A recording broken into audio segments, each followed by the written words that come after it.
everybody, and welcome back to the Parent Whisperer podcast. I'm Richard Ramos, your host. So today, I have a very special guest and friend of mine.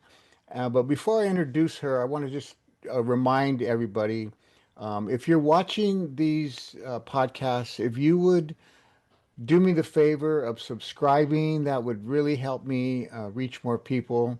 Also, if you leave a review, that always boosts YouTube likes when people leave reviews. So I'm asking you as a favor to do that and to like the video. And then, really more important even than that is to share it, especially with parents, people that you know, family members, friends who dealing with the subject matter that we deal with, whatever that might be, that you feel like you know somebody who would really be helped by hearing what we share. And that really is my goal, is to just encourage, inspire, educate, help mom and dad, step parents. That's our goal. And so I really appreciate all of you that have subscribed and hope that you will continue to share these videos. So a little bit about Parents on a Mission. I've talked about this before, but we do offer Parents on a Mission in jails, juvenile hall, and prisons. And I did that for quite a while in the early years um, when I first started Parents on a Mission. And one of the places that has been my best partner. Now, I partner with organizations, I train their staff, certify them, and then they teach the Parents on a Mission curriculum whatever city they're in. We've been in three other countries. So that's what I do. And so I want you to hear from somebody today who she's experienced working both in nonprofit, the Garden Pathways, our best partner in Bakersfield. But what I want to say about Garden Pathways is the way I got started teaching Parents on a Mission in the jail there in the Lerdo jail in Bakersfield was through my partnership with uh, Garden Pathways. And they still, to this day, that was back in, I think it was in 2015. I don't remember exactly the year, but it's been a while. And over the years, sometimes they haven't been able to teach it for whatever reason, lack of staff or maybe COVID, because COVID really did interrupt the work that we were doing in the prisons throughout Colorado, throughout California, and the jails. But Garden Pathways has consistently train their staff, and then they have them in the jail, in the juvenile hall there in Bakersfield, teaching the curriculum. So I just wanted to share that. That's still something that we are doing along with school districts, churches, other nonprofits in different places throughout the country. So today, I have somebody who can speak to exactly what I'm talking about. Her name is Fanny Hernandez. She works for Garden Pathways, and she is a peacemaker under the Community Violence Intervention Program. So I want to introduce her to you. Fanny, thank you so much for your time, and thank you and welcome to the show. Thank you, Richard. Yes, my name is Fanny Hernandez, and a little bit about me. 20 years ago, I came to Garden Pathways. Growing up, I went through a lot. There was, I came from a good home. My parents were hardworking parents. They had 12 kids. My parents were always at work. My dad was the more loving. My mom was really cold, like she was a mother, she cooked and everything, but really never communicated with us, really never talked to us about life. And growing up in the home, I was sexually abused by my uncle from the age of 5 to 9. And that's where I lost everything, where I got into this place where I was in a dark place and going to school, not knowing how to read and write, and got kicked out of the school in the 6th grade. And the first time that I shared at school, They said maybe I deserved, my mom hitting me and stuff. I have bruises on myself, but I felt like if I say something, then I'm able to say everything that happened to me. But then right there and then I knew that my voice didn't matter. So I learned how to be an adult at the age of 5, being molested, passed around, and, other family members doing what they were doing to me. I felt in the beginning like that was normal because it was happening in the house. And then, going to school, they tell you, don't, someone touches you, it's wrong. And that's when I knew it was wrong. I became a young mother and started using drugs at a young age, but not because I wanted to, but because I wanted to get out of the house. Mm. As I got older, my mom loved her brother because it was her brother that did that to me, and she didn't see no wrong in him. So I felt like no matter what I did, she was never going to believe me. So I never said anything because, living in LA, my dad would sleep with a gun, by the pillow. And I felt like if I would say something, my dad's going to end up getting in trouble. So at a young age, I learned how to be an adult. I learned how to hide my feelings. I learned how to be tough, and not caring. So I ran away at a young age. And everything I did, I wanted I wanted my mom to feel the pain that I felt. I had Mm. so much anger towards my mom because it was her brother. So when I ran away, and a friend of mine called me and said, "Hey, you know what? Your mom's looking for you." And I'm like, I don't care. She's crying. And I'm like, in my mind, it's like, she doesn't care. So, 3 days later, I end up going back home and found out that I was pregnant and stuff. And my mom, had already my stuff all packed, get out of here. But my dad was like, no, if you want to stay, you could stay. But I didn't want to be a bother to nobody. So I went and lived with my kids' dad. And I was 12 years old. And I didn't know what it was to be a mother. So I go in a You home where, were you were 12 years old and you were pregnant? yes. Okay. Yeah. Wow. And so I go and live with my kid's dad, and all their family, they're all heroin addicts, they're drug addicts, they're in and out of prison, they're robbing banks, they're doing all kinds of stuff. People are getting loaded, and they're ODing, throwing them in the alley and stuff, and so I thought like, wow, like, I never seen that in my house. And so I just wanted out. So I moved back with my parents. And now I'm like, man, what do I do? But all that stuff stood in my mind, and I thought it was cool when they would come in and they had money, they stole things and everything. That's not something I learned at home, but I learned it, with my kid's dad. Having my baby at a young age, I didn't know what it was to be responsible. So I moved back with my kid's dad, and I was going back and forth, for the first few years. For the first 2 years, he ended up raising my daughter, and then I had a second baby. And that's when my parents were like, no, we got to move to Bakersfield. So they came to Bakersfield. I didn't follow because I didn't want to come over here. I thought it was so boring. And so later on, I ended up following my parents. I'm a single mother with 2 kids, not knowing how to do anything, didn't have a school education. So what do I know how to do best? I mean, I seen people sell drugs and all that stuff. So I said I could do that. So I got introduced to the wrong people, and I just started selling drugs, started transforming. And my parents raised my 2 daughters, and I was hardly ever home. I didn't care. Long as I was high, I was good. And it just led to other things. What really it really hurted me because I knew what I was doing was wrong, but the one person that I loved so much and I had so much respect for was my dad, because he taught me a lot, and he was going through a lot, some health issues and stuff, and he was sick. He had heart problems and stuff, and and I just didn't care. And my dad would always tell me like, give me 5 minutes. I'm like, man, nothing, 5 minutes what? And I would take off. One day, I got a call that he had a heart attack and he was in the hospital. And I went in and I looked at my dad, and My siblings were there. They're like, if my dad dies, it's your fault. 17 years old, pregnant with my third child. I'm looking at my dad, and my dad, the first thing that he said, he goes, don't have no more kids because no one's going to help you.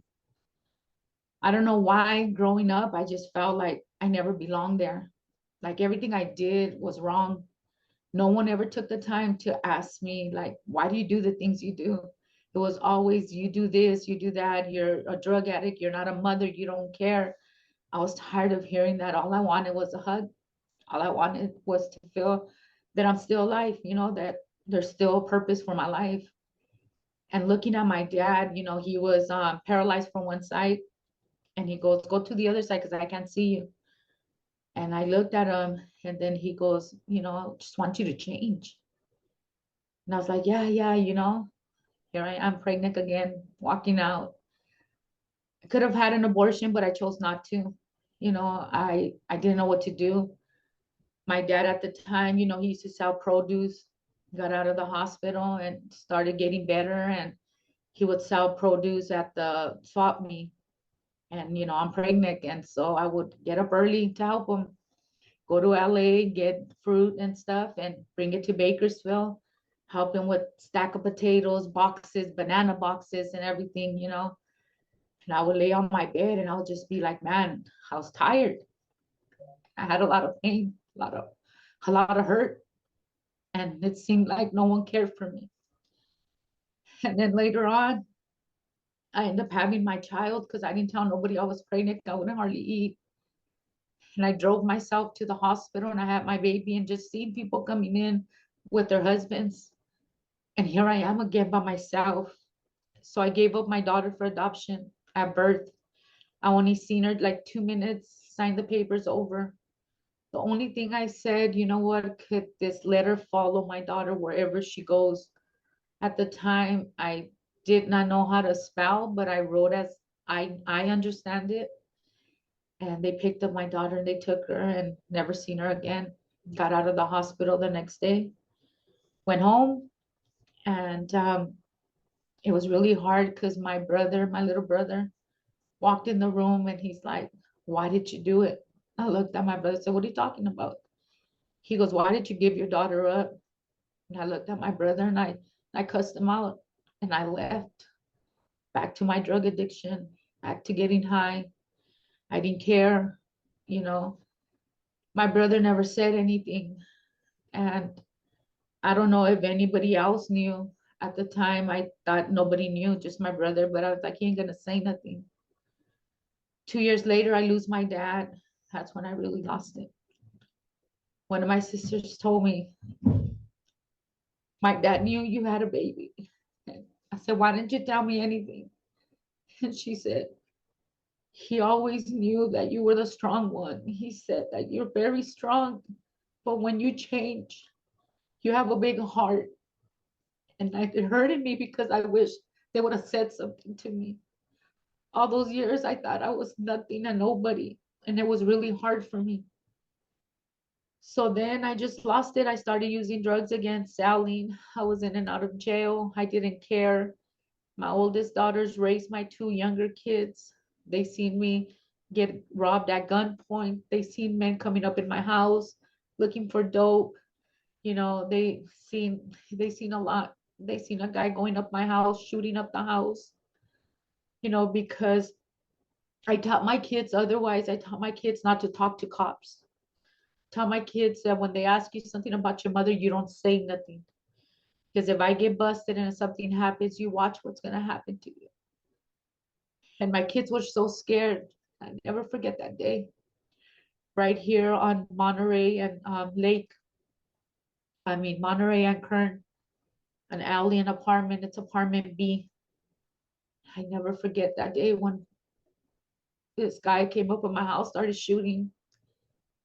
My daughters were in the house with two of their friends. And I opened the door. And when I opened the door, he was there, and he just got me with the machete and a gun to my head. And he was telling me he's going to kill me.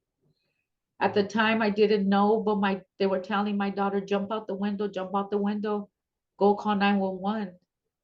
And my daughter's like, no, my mom says we cannot call the cops. My daughter made that choice out of fear. She jumped out the window, not knowing if her mom was gonna hit her or not.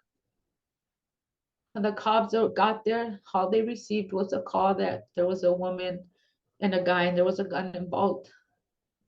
They rushed both of us to the floor. When they picked us up, that officer, I just hold on to that officer really, really tight. And the individual just said, you know what, let her go. She didn't do nothing. I went in there, I shot up the house, I did all this.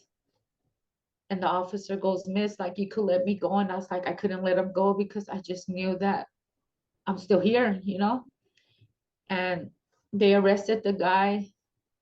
It took a while. The officer let the other officer know, you got to take the information. She ain't letting me go. Normally they don't let you do that, but that officer knew that, man, like this woman, she's just happy she's still here. Once I calmed down a little bit, I gave them all my information and they went on their way. It was really hard for me at the time. I didn't understand, like, how could a mother tell her kids, law enforcement is there for a reason. But I taught my kids different because that's the way I was taught on the streets. They were looking for me because they wanted me to press charges.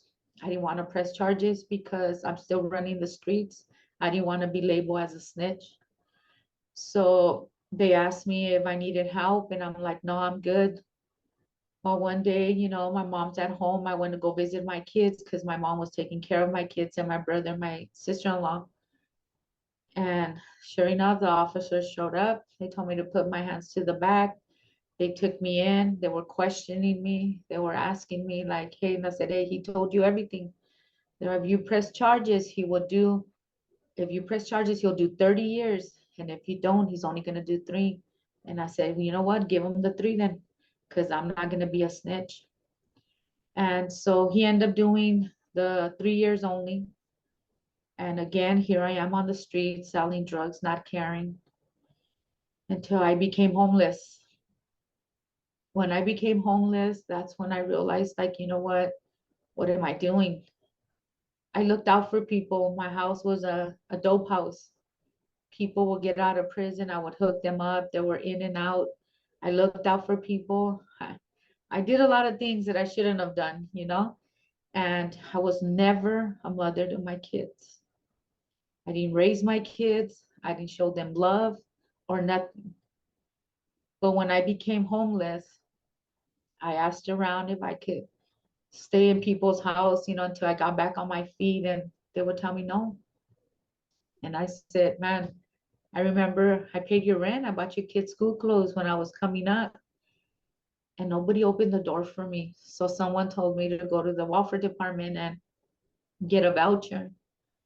And I went and I got a voucher, and I was staying in hotels right there on Union. If anybody's familiar with Bakersfield, those hotels are not nice.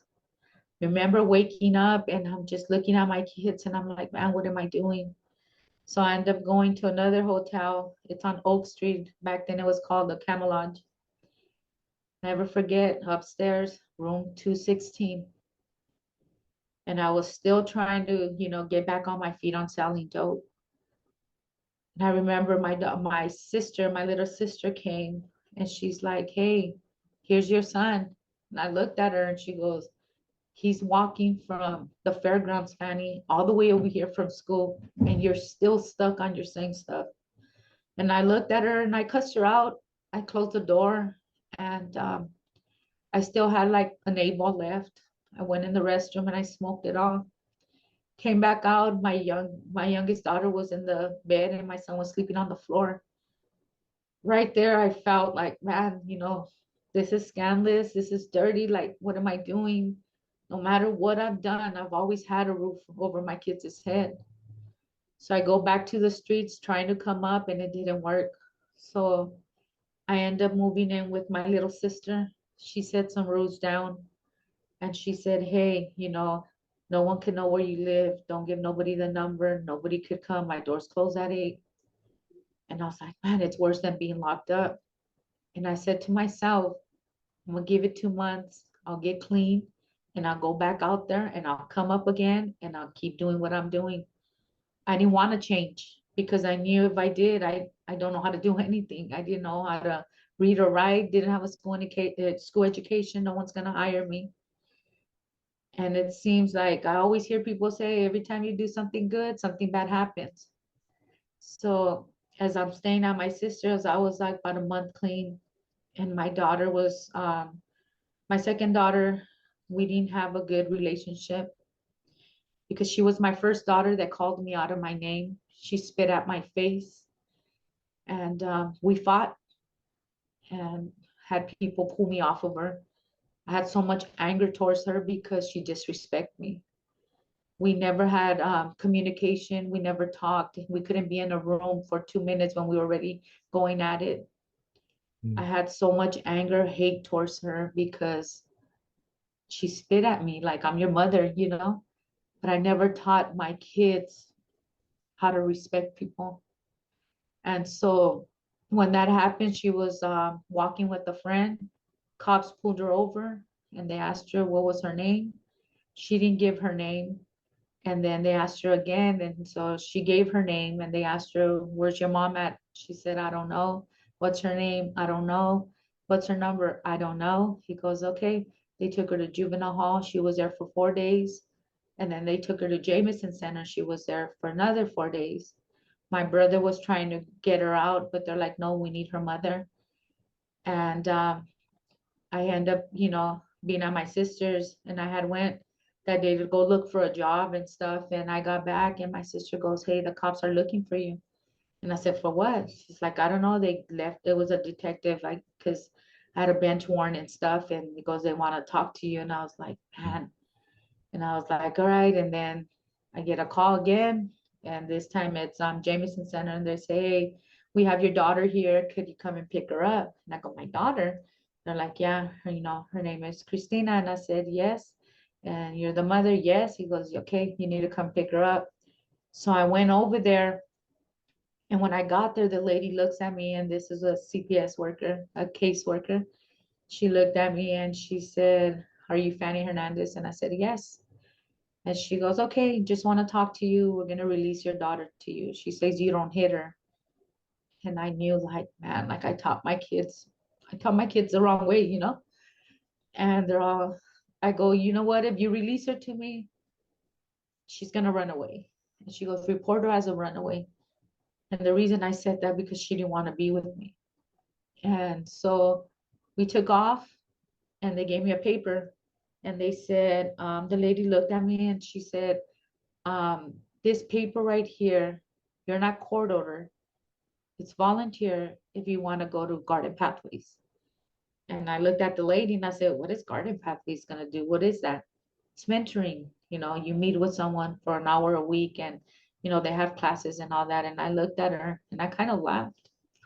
And I said, what is mentoring going to do for me? My parents couldn't help me change. What makes you think some classes are going to help me?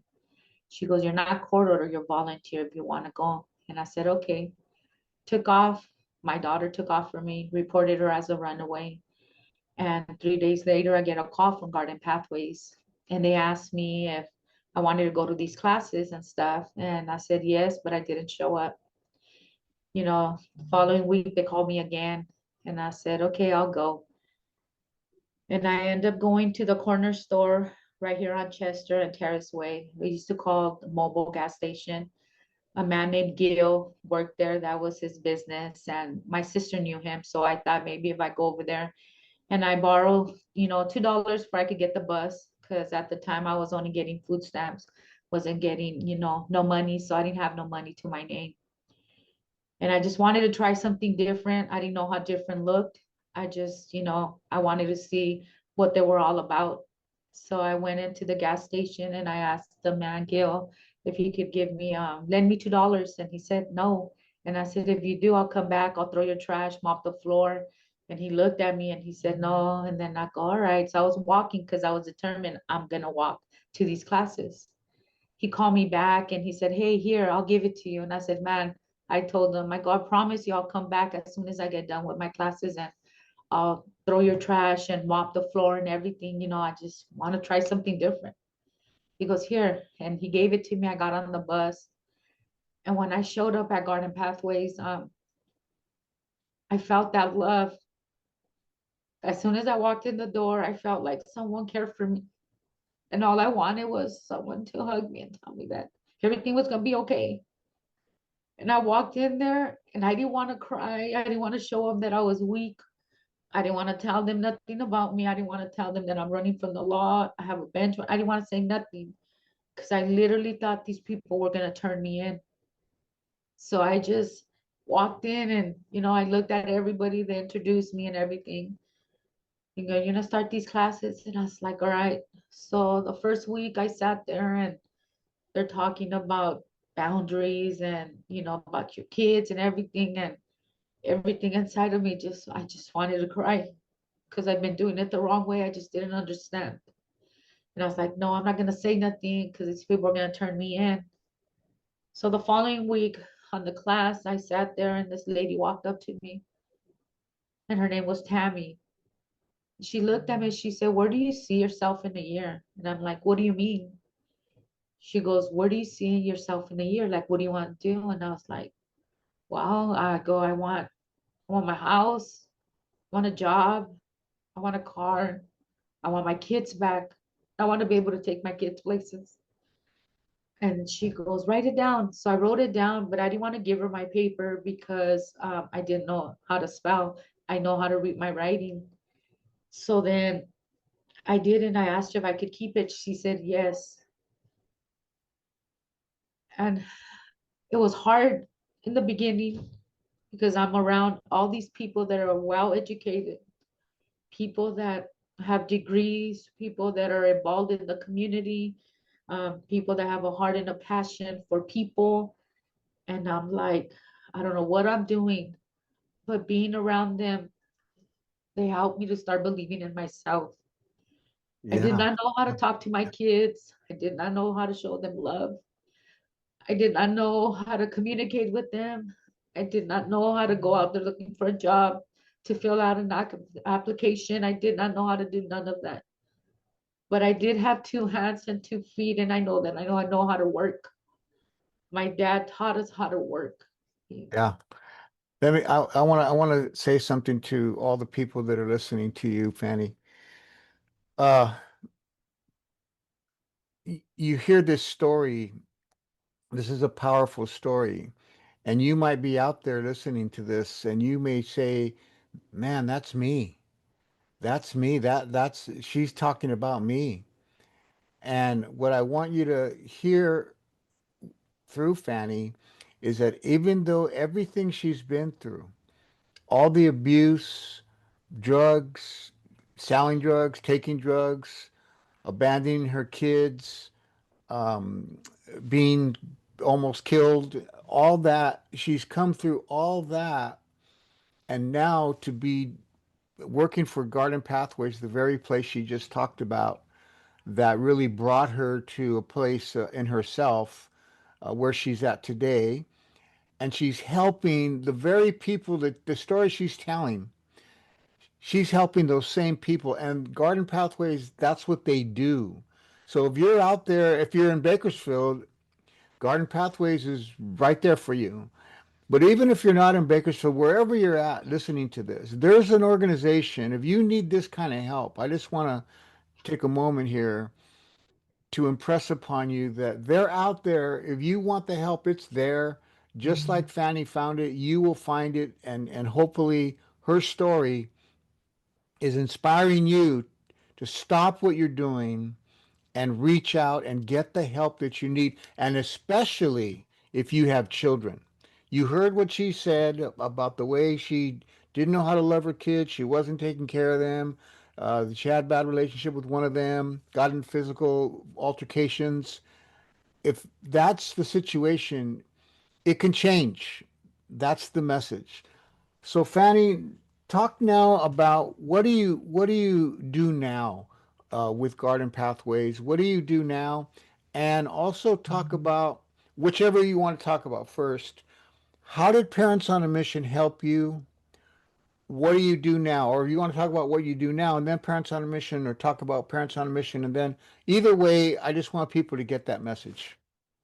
So what I do now, I'm a peacekeeper for the CVI team here in Bakersfield with Garden Pathways.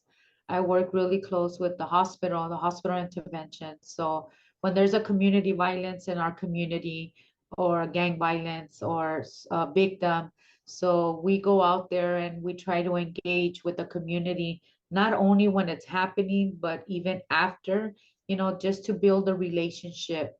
I've been with Garden Pathways for going on 20 years, and I've done a lot. I go out there and, just communicate. We have an amazing team that we all come together and all of us have lived experience.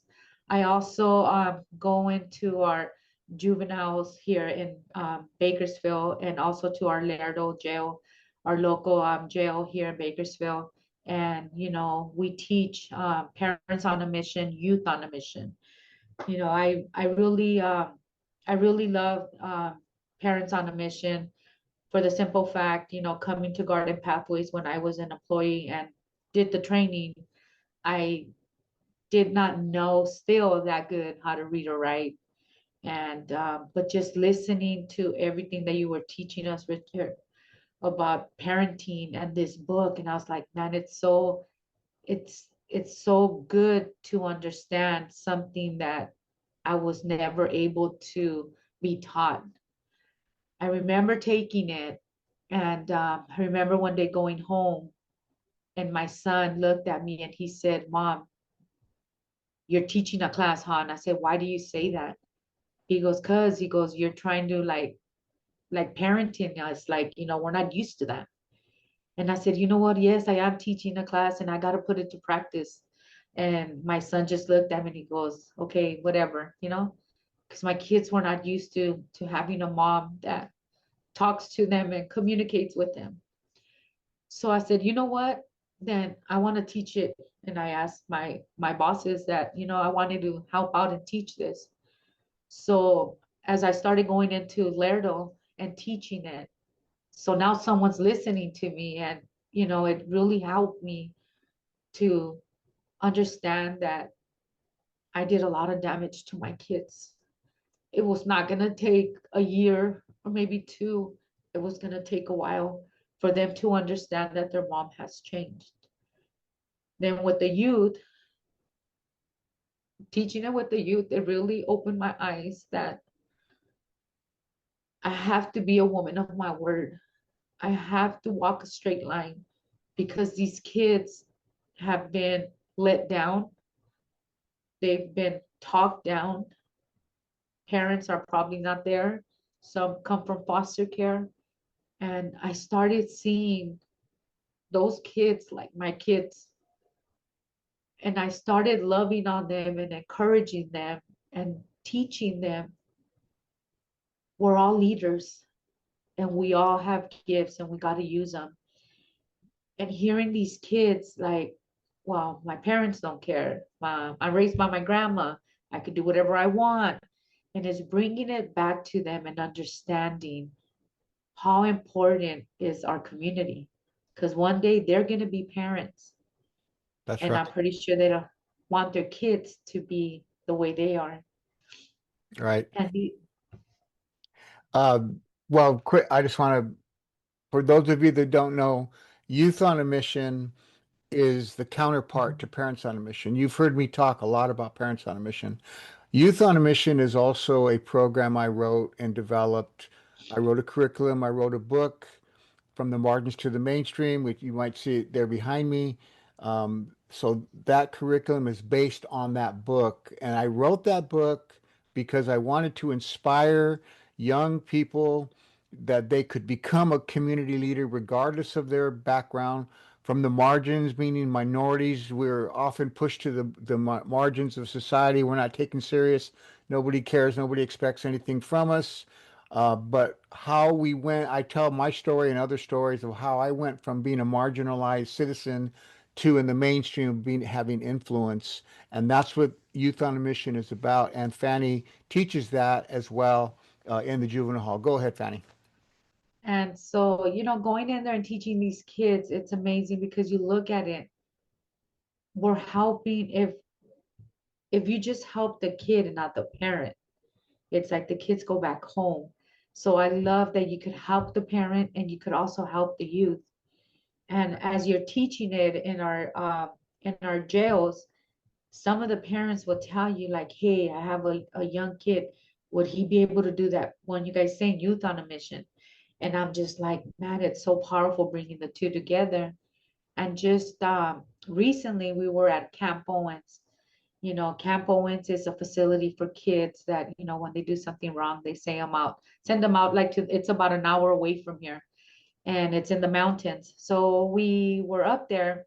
Now I want to say it was about last month teaching, and I went to go help one of my coworkers. And so we're teaching, and this kid is sharing that, he's reading this book, and he was just so excited. And I'm looking at him and I go, Mio, what are you reading? And he goes, oh man, let me tell you. And he started talking to me about the story. And I looked at him and I said, Mio, I go, that story sounds familiar. And then I go, do you know the author of that book? And then Crystal, my coworker, goes, do you know the name of the author? And then he goes, yeah, I think his name is Richard or Ricky or Richard. And I go, Richard Ramos? And he said, yeah. And I said, I know that guy. I know him. And he goes, you do? And he was all excited. He goes, oh man, Fanny, I'm reading this book. I go, how did you get that book in here? And he's like, I was in the book rack. And I just felt it interesting. And so I got it and I was reading it. And I said, I know that guy. I go, that's what you're doing right now. Youth on a Mission. He wrote this. And then he's like, he did. And he's like, yeah. He's like, I want to meet that guy. And I said, you know what? I don't know if I could personally bring him down here. I go, but I could do a Zoom. I could tell him. And then he goes, yes, Fanny. I go, as soon as you get out, you come to our office, we'll call him. And this kid was just so excited because it's a living experience story. It's a story that it's like their story, Right. and it really touched me because this kid was just so happy about that book. And I was like, man, when they took them back, gave them a hug. And I go, make sure you stop by the office, I'm driving on the way back, talking to my coworker, Crystal. And I was like, man, that kid was so excited. Like, I go, man, I got to call Richard. I got to set this up. And as you see, Richard, I did call you right away because those are the moments that you need to know and everyone needs to know that we should never hold back. If Right. we have a gift, we should use it. And this is something from day one, Richard. I tried to get out of it. Like I told you, I did not know how to read and write. I told you, don't pick me, but I listened. And I learned your book. I read it over and over because when I wanted to go teach, I didn't want to miss a word, you know. Yeah. And so the book, it means a lot, not just for me, but for these youth to be able to teach them something else, to show them, you know, what is a community? Where does it start? It starts in the house, yes, but a lot of these kids don't have a home, but Right. they have people that care for them and will walk with them through the journey to help them and build them up. Right. Well, Fanny, we could be here all day. I mean, and you could be telling more stories, but that's what it's about. And that's why I had you on because um, there's so many stories, and I get letters.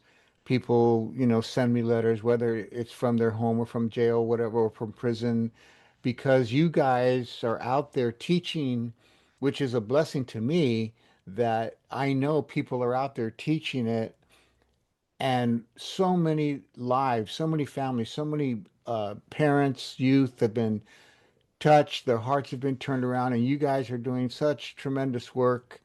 And I am just so, appreciative. And when you called me that day to tell me about this kid, that's the kind of stuff that makes my day. I mean, you know how it goes. We do what we do. We love it. We want to help people. But when you have that experience, somebody telling you, well, in my case, he read the book and he was so excited. That's why I wrote it.